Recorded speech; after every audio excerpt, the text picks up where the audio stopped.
Ok, les amis, on va continuer avec les exercices de physique, chimie niveau terminal, sur le chapitre de la cinématique. Ok, donc on va faire un nouveau exercice, un autre exercice. Là, voici l'exercice. On vous dit que le mouvement d'un mobile sur un axe orienté OI, donc c'est rectiligne, mouvement rectiligne. On va voir maintenant si c'est uniforme ou bien c'est uniformément varié. Donc, ce mouvement-là a pour équation horaire x égale à dt carré moins 4t plus 4. OK? Première question, quelle est la nature du mouvement? Deuxième question, déterminer l'équation horaire de la vitesse. Troisième question, à quelle date le mobile change-t-il de sens? OK? Vous préciserez le sens du vecteur vitesse avant et après ce changement. Quelle est alors sa position? Quatrième question, donner les caractéristiques du vecteur accélération. Donc voici, on va essayer de résoudre ça vite, vite, c'est pas compliqué. Je remets les 6 ici. Alors, l'équation horaire, voici l'équation horaire. Je juste réécrit ce qui est là. OK? Donc, c'est à partir de là que tout va se jouer. La première question, quelle est la nature du mouvement? Donc, nous allons voir, en remarquant cette équation-là, on voit directement que c'est une équation du second degré, ou bien, voilà. Donc, on sait que euh, les équations de second degré, ça indique un mouvement uniformément varié.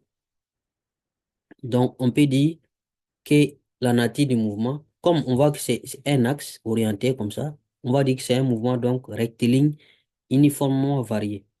Ok? Là, on n'a pas besoin de calcul pour faire ça.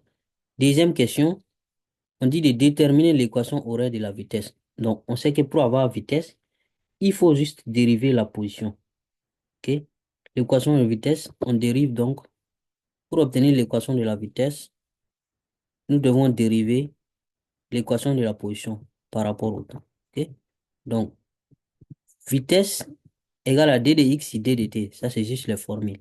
Donc, ça, c'est le x, le même x qui est là, position. OK? Si vous dérivez d, d, t au carré, le carré va descendre, ça va faire 4t. Moins 4t dérivé par rapport à t, ça va faire moins 4. 4, c'est une constante, donc sa dérivée est nulle, 0. Donc, voici vt. OK? L'équation horaire de la vitesse, là, ça fait 4t moins 4. D'accord? Donc, on va remettre position ici et vitesse là. Les deux sont là. Vecteur position, l'équation de la position et l'équation horaire de la vitesse. OK? Donc, on peut passer à la troisième question. Quelle est la date du changement? À quelle date le mobile change-t-il de sens? Donc, c'est comme si le mobile allait dans ce sens et va revenir dans ce sens. Ou bien pas dans ce sens et retourne dans le sens opposé. Donc, de toutes les façons, pour faire le sens inverse, si le mobile doit changer de sens, c'est qu'il doit annuler sa vitesse d'abord. À chaque fois que vous entendez ça, il faut vous mettre directement ça dans la tête. Il faut qu'il annule sa vitesse d'abord avant de pouvoir changer de sens. Oui, il faut qu'il s'arrête d'abord avant. Quand vous voulez faire marche arrière, ok? On n'a pas dit de faire tour, hein, marche arrière. Vous, vous marchez, il faut arrêter d'abord, marquer un arrêt, même si l'arrêt est très bref, avant de faire marche arrière. Ok. Donc, nous, on va se baser sur ça pour exploiter. Date de changement de sens. Donc, le mobile change de sens lorsque sa vitesse devient nulle. Donc, pour trouver ce moment-là, nous devons résoudre l'équation Vt égale à 0. L'équation de la vitesse, là.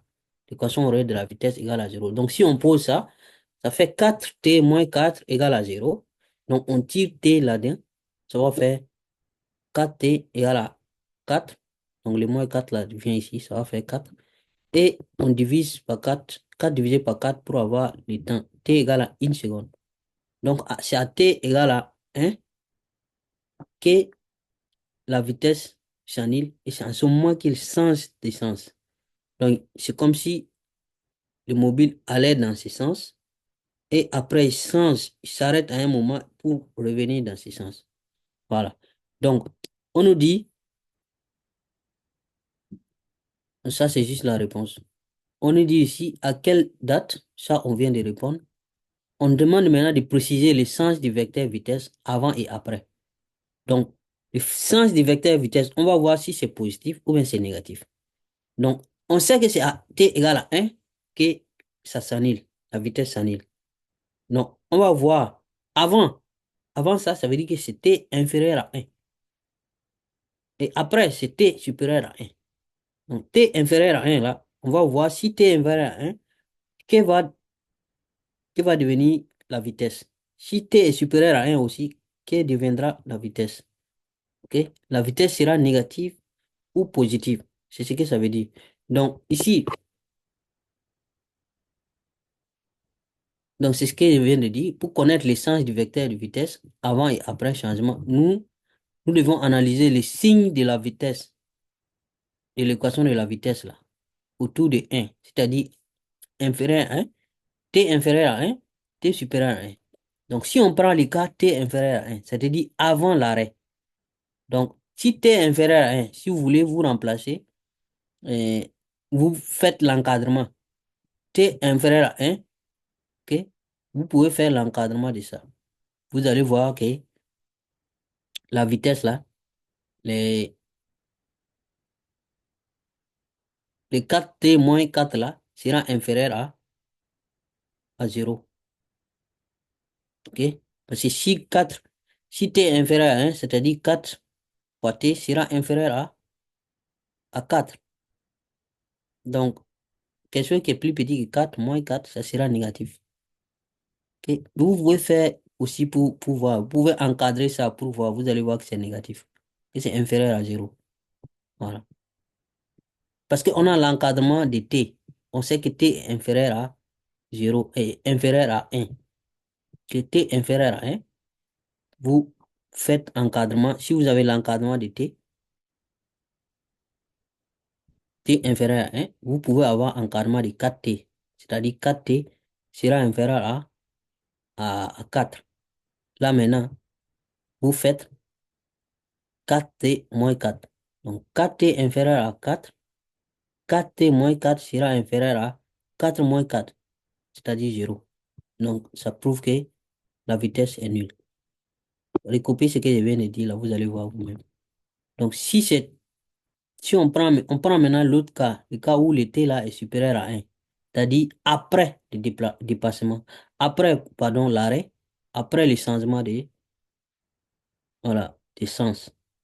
Là, c'est t supérieur à 1. Si on remplace, vous allez voir que vitesse là, ça là, ça sera supérieur à 0. Voilà. Si t là est plus grand que 1, 4 multiplié par quelque chose qui est plus grand que 4, ça sera plus grand que 4. Donc, moins, quelque chose plus grand que 4 moins 4, ça sera positif. Donc, quand c'est négatif, c'est que le mobile se déplace dans le sens opposé de l'axe OI. OK? Si l'axe OI part comme ça, c'est que le véhicule partait comme ça. Puis après, il part maintenant dans le même sens que, que OI. C'est-à-dire après changement, après les 1 seconde.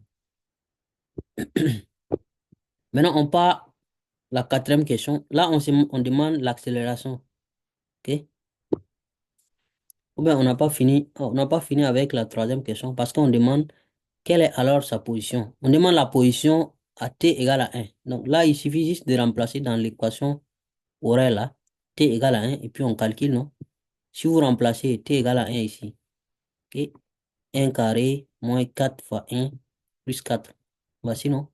Donc on aura ici d moins 4 plus 4. Vous voyez que les 4 là vont partir et ça va rester d, tout simplement. Donc à d mètres. C'est à d mètres qu'il va changer de position. OK?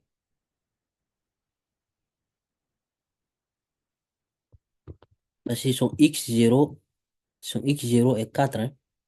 Donc, c'est comme si on prend une droite gradée comme ça, donc c'est comme si le véhicule 0 étant là, c'est comme si le véhicule a démarré là à peu près à 4, il part comme ça jusqu'à arriver à 2, ok? Après, il change d'essence, il repart comme ça maintenant. Donc, on part pour la dernière question, ok?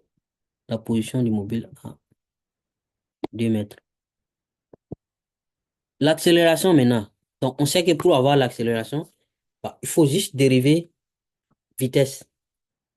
Accélération égale à dérivée de la vitesse. Donc, AT égale à dv dt. Donc, égale à d de tout ça, c'est dt. OK? Donc, 4t moins 4.